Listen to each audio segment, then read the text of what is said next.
ഈശോ മിശിഹായ്ക്ക് സ്തുതിയായിരിക്കട്ടെ. ഞാൻ മാണിപ്പറമ്പിലച്ചൻ.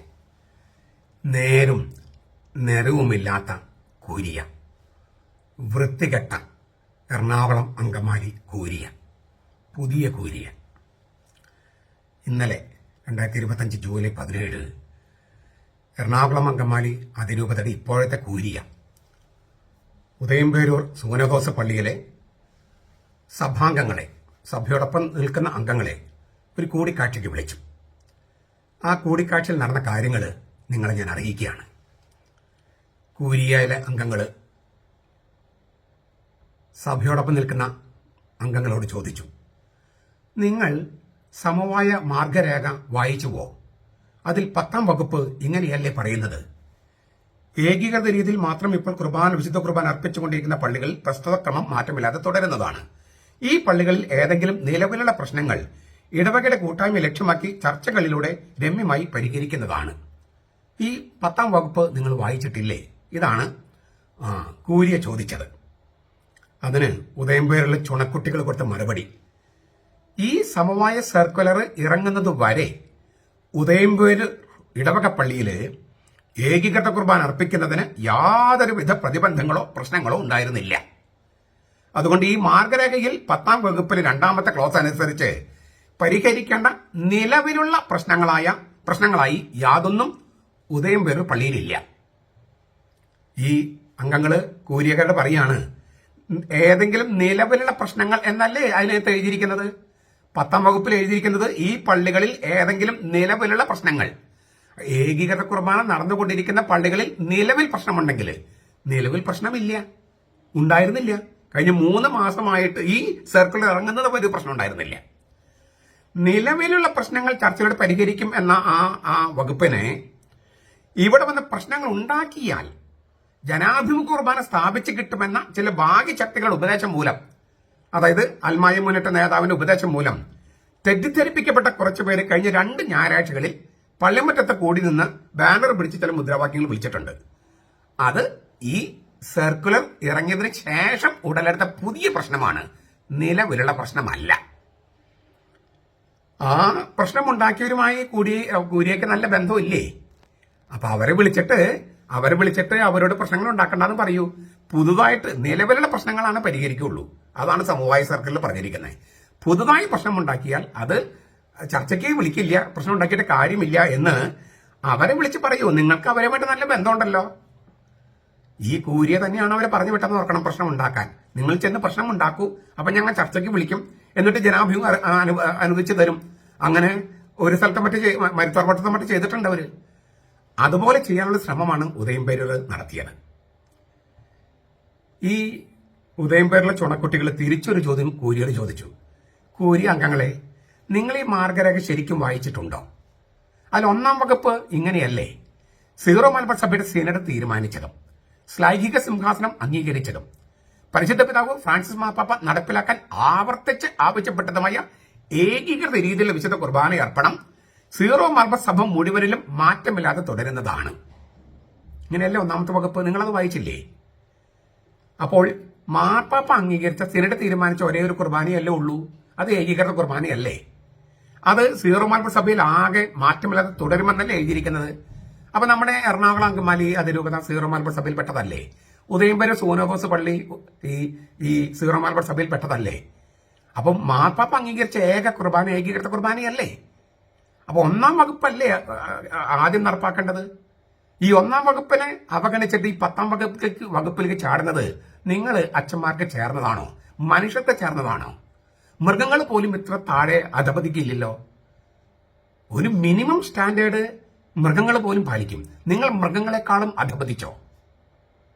ഈ കൂരി അംഗങ്ങളുടെ നാക്കിറങ്ങിപ്പോയി എന്ന് പറയാം, അതുപോലെ സ്തംഭിച്ചു അവര്. എന്നാലും മനസാന്നിധ്യം വീണ്ടെടുത്ത കൂരിയെ പറഞ്ഞു, അവിടെ 2 ഞായറാഴ്ചകളിൽ പ്രശ്നമുണ്ടായി എന്ന് നിങ്ങൾ പറഞ്ഞല്ലോ. അത് ഈ സമവായ മാർഗരേഖ ഇറങ്ങിയതിന് ശേഷം, അപ്പോൾ അത് നിലവിലുള്ള പ്രശ്നമല്ലല്ലോ. സമവായ മാർഗരേഖയിൽ പറഞ്ഞിരിക്കുന്നത് ഈ പള്ളികളിൽ നിലവിൽ പ്രശ്നങ്ങൾ ഉണ്ടെങ്കിൽ, നിലവിൽ പ്രശ്നങ്ങൾ ഉണ്ടായിരുന്നില്ല, നിങ്ങൾ ഉണ്ടാക്കുകയായിരുന്നു, പുതുതായിട്ട് ഉണ്ടാക്കുകയാണ്. അതുണ്ടാക്കുന്നത് നിങ്ങളെ കൂടാതെ ഇവിടുന്ന് സ്ഥലം മാറിപ്പോയ മുൻ വികാരിയുടെ നേതൃത്വത്തിലാണ്. പിന്നെ അൽമായ മുന്നേറ്റ ഗുണ്ടകളുടെ നേതാവും. അവരുമായി കൂരിക്ക് നല്ല അടുപ്പമില്ലേ? ഈ മുൻ വികാരിയും ഈ അൽമായ മുന്നേറ്റ നേതാവൊക്കെ. അവരുടെ മേൽ നിങ്ങൾക്കുള്ള സ്വാധീനം ഉപയോഗിച്ച് അവരോട് സഭാവിരുദ്ധ പ്രവർത്തനങ്ങളിൽ നിന്ന് മാറി നിൽക്കാൻ പറയൂ. മാർപ്പാപ്പ വിരുദ്ധ പ്രവർത്തനങ്ങൾ മാറി നിൽക്കാൻ പറയൂ. മാർപ്പാപ്പ അംഗീകരിച്ച ഒരേ ഒരു കുർബാനയേ ഉള്ളൂ എന്ന് അവരോട് പറയൂ. പുതുതായി പ്രശ്നമുണ്ടാക്കാൻ വരുന്നവരോട് പറയൂ. നിലവിൽ പ്രശ്നങ്ങൾ ഉണ്ടായിരുന്നില്ല. കഴിഞ്ഞ 3 മാസത്തിലേറെയായിട്ട് ഇവിടെ ഏകീകൃത കുർബാന ഒരു പ്രശ്നമില്ലാതെ നടക്കുകയാണ്. അങ്ങനെയല്ലേ 10ാം വകുപ്പിൽ ആദ്യത്തെ ഭാഗം എഴുതിയിരിക്കുന്നത്? ആ ഭാഗം നിങ്ങൾ വായിച്ചില്ല. ഇന്ന് എന്തേ ഈ 10ാം വകുപ്പിൽ ആദ്യത്തെ ഭാഗം വായിക്കാതെ 2ാം ഭാഗത്തിൽ നിങ്ങൾ ചാടിയത്? 10ാം വകുപ്പ് ഒന്നുകൂടി വായിച്ചു നോക്കൂ. ഏകീകൃത രീതിയിൽ മാത്രം ഇപ്പോൾ വിശുദ്ധ കുർബാന അർപ്പിച്ചുകൊണ്ടിരിക്കുന്ന പള്ളികളിൽ പ്രസ്തുത ക്രമം മാറ്റമില്ലാതെ തുടരുന്നതാണ്. ഈ വകുപ്പ് കാണിച്ചിട്ട് ഞങ്ങൾ പോലീസിലും ജില്ലാ കളക്ടർക്കും DGPക്കും ഒക്കെ പരാതി കൊടുത്തിട്ടുണ്ട്. അപ്പോ നമുക്ക് നിങ്ങള് പോലീസിനെ വിളിച്ചിട്ട് വൈദിക സമിതി, ആലോചന സമിതി, വൈദിക യോഗമൊക്കെ കൂടിയില്ലേ? അപ്പൊ ഞങ്ങൾക്കും പോലീസിനെ വിളിച്ച് ഇങ്ങനെ ചെയ്തോടെ? നിങ്ങൾക്ക് ചെയ്യാം എന്ന് കൂരിയ. അപ്പൊ ഞങ്ങൾ ചെയ്തോളാം. വീണ്ടും കൂരിയ. 4ാമത്തെ ചോദ്യം. ഇപ്പോഴത്തെ വികാരി പാമ്പ്ളാനി പിതാവിനെ അനുസരിച്ചില്ലല്ലോ. അതിന് നിങ്ങൾക്ക് വല്ല ഉത്തരവുണ്ടോ? അപ്പോ ഉദയം പേരുള്ള ചുണക്കുട്ടികളുടെ മറുപടി, അത് ഗംഭീര മറുപടിയാണേ. ഇപ്പോഴത്തെ വികാരി ഫാദർ ഊരക്കാടൻ പാമ്പ്ളാനി പിതാവിനെ അനുസരിച്ചില്ല എന്നത് വ്യാജമായ ആരോപണമാണ്. അങ്ങനെ ആരോപിക്കുന്നത് ഉയർത്തിപ്പിടിക്കുന്നത് ഏപ്രിൽ 12ാം തീയതി പാമ്പ്ളാനി പിതാവ് അന്നത്തെ വികാരി ഫാദർ ജോർജ് മാണിക്കത്തൻ നൽകിയ കത്താണ്. ആ കത്തിൽ പറഞ്ഞിരിക്കുന്ന കാര്യങ്ങൾ പൂർണ്ണമായും അന്നത്തെ വികാരിക്കുള്ള അറിയിപ്പായിരുന്നു. ആ അറിയിപ്പ് മാണിക്കത്തൻ അച്ഛൻ നിരാകരിക്കുകയും ചെയ്തു. എന്താണ് ആ അറിയിപ്പിൽ എഴുതിയിരിക്കുന്നത്? ഓശാന ഞായറാഴ്ച ഉയർപ്പ് തിരുനാൾ ദിവസങ്ങളിൽ ഏകീകൃത കുർബാന ചൊല്ലണമെന്നാണ് അതിനകത്ത് എഴുതിയിരിക്കുന്നത്. ഏപ്രിൽ 12-ന് പാമ്പ്ളാനി പിതാവ് മുമ്പത്തെ വികാരിക്ക് മാണിക്കത്തന് കൊടുത്തത് ഓശാന ഉയർപ്പ് തിരുനാളുകളിൽ ഏകീകൃത കുർബാന ചൊല്ലണമെന്നാണ്. മാണിക്കത്തൻ അതിന് തയ്യാറായില്ല. അപ്പോൾ അന്നത്തെ കൂരി ഇടപെട്ട് ഈ ഓശാന ഞായർ അതുപോലെ ഉയർപ്പ് ഞായർ തിരുനാളുകളിൽ ഏകീകൃത കുർബാന ചൊല്ലാനായിട്ട് മറ്റൊരച്ഛൻ ഏർപ്പാട് ചെയ്തു. അപ്പോൾ ഈ മാണിക്കത്തൻ മാറിപ്പോയി. ഏപ്രിൽ 26-ന് ഊരക്കടൻ പുതിയ വികാരിയെ ചാർജ് എടുത്തു. പാമ്പ്ളാനി പിതാവിനെ അനുസരിക്കാത്ത മാണിക്കത്താനെ ചോദ്യം ചെയ്യുന്നതിന് പകരം ഇപ്പോഴത്തെ വികാരി അനുസരണക്കേട് കാണിച്ചു എന്ന് പറയുന്നത് വ്യാജമായ ആരോപണമല്ലേ? അല്ലേ? മാണിക്കത്താനാണ് പാമ്പ്ളാനി പിതാവിനെ അനുസരിക്കാണ്ടിരുന്നത്. ഓശാന ഉയർപ്പ് തിരുനാൾ ദിവസങ്ങളിൽ ഏകീകൃത കുർബാൻ ചൊല്ലണമെന്നായിരുന്നു ആ കത്തില്. അത് ചൊല്ലാതിരുന്നുകൊണ്ട് അന്നത്തെ കൂരിയ ഇടപെട്ട് ഏകീകൃത കുർബാന ചൊല്ലാൻ അച്ഛൻ ഏർപ്പാട് ചെയ്തു. അപ്പോൾ മാണിക്കത്താനല്ലേ ചോദ്യം ചെയ്യേണ്ടത്, അല്ലാണ്ട് ഇപ്പോഴത്തെ വികാരിയാണോ?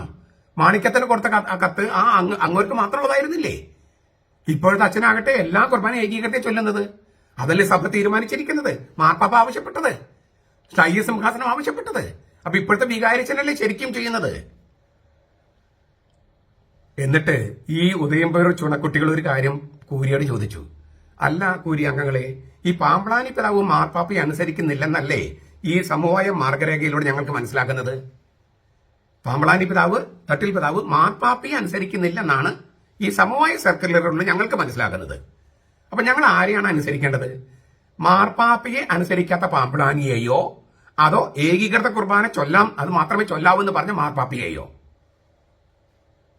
ഇപ്പോഴത്തെ വികാരി മാർപ്പാപ്പയെ ധിക്കരിച്ച് ജനാഭിമുഖ കുർബാന ചൊല്ലിയാൽ മുമ്പ് 2 വൈദികർക്ക് ഞങ്ങളുടെ നിന്ന് അടി കിട്ടിയിട്ടുണ്ട്.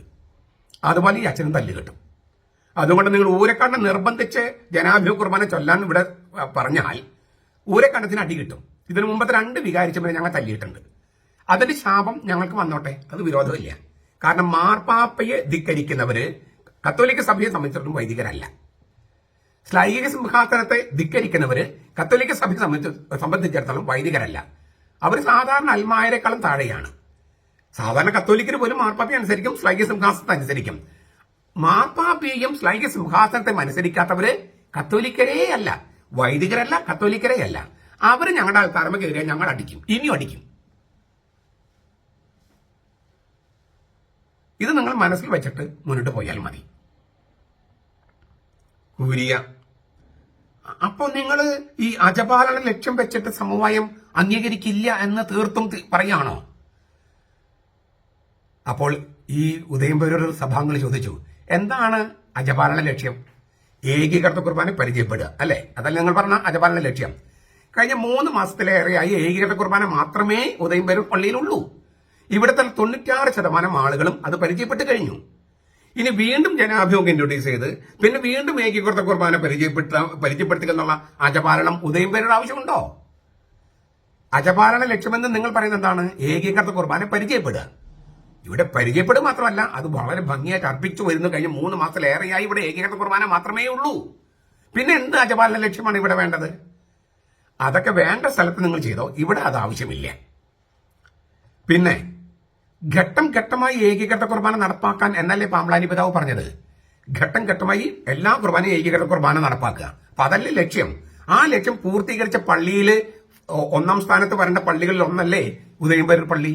ഘട്ടം ഘട്ടമായി നടപ്പാക്കുന്നതിൽ ഒരെണ്ണം ശരിയായി, തിരുവാങ്കുളം ശരിയായി, അങ്ങനെ നിങ്ങൾ ടിക്ക് ചെയ്ത് പോകുമ്പോൾ ഉദയംപേരൂർ 1, 2, 3 അങ്ങനെയുള്ള ആ സ്ഥാനത്ത് വരേണ്ടതല്ലേ? അപ്പം നടപ്പായ സ്ഥലത്ത് അത് അട്ടിമറിക്കാൻ നിങ്ങൾ ശ്രമിക്കുന്നത് എന്താണ്?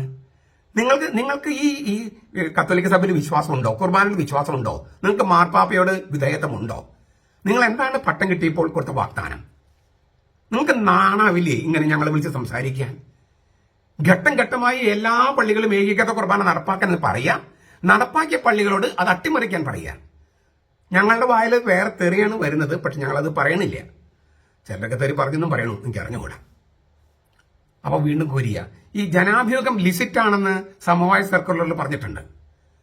അപ്പോ ഇവരങ്ങ് ചൂടായി, അത് കാണിച്ചു തരൂ, ആ സർക്കുലറിൽ കാണിച്ചു തരൂ, ജനാഭിമുഖ കുർബാന ലിസിറ്റ് ആണെന്ന് എഴുതിയ വാചകം കാണിച്ചു തരൂ.